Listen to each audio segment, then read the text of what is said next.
Filipinos here to help. And I would like to have the Filipinos here identify with the Filipinos in the Philippines.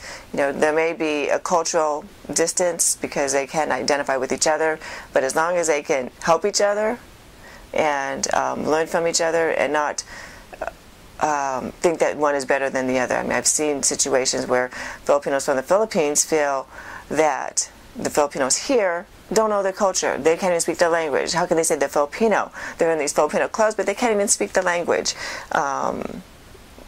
They're not Filipino. They're American. Many of the Filipinos who came in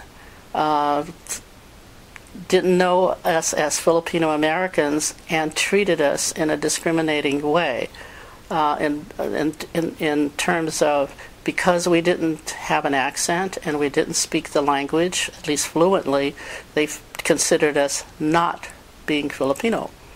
And we felt that they were snobbish against us.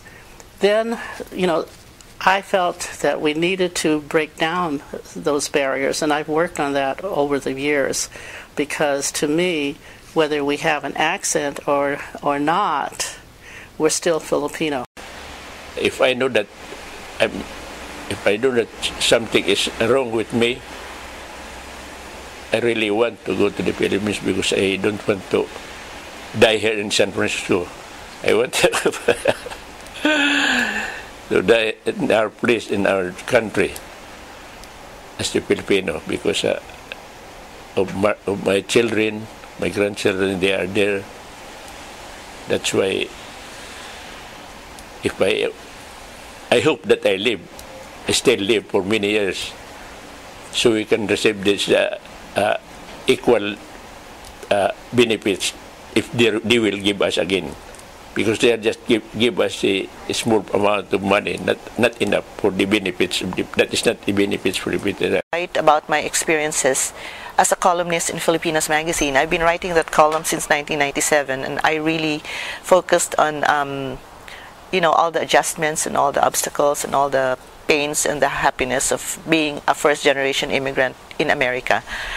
And being able to share my experiences with others of similar circumstance, of readers who probably went through the same thing, that really, I think that really helped me, first of all, in my adjustment, helped me put everything in context, and also it felt good that I was able to help other people by sharing those experiences.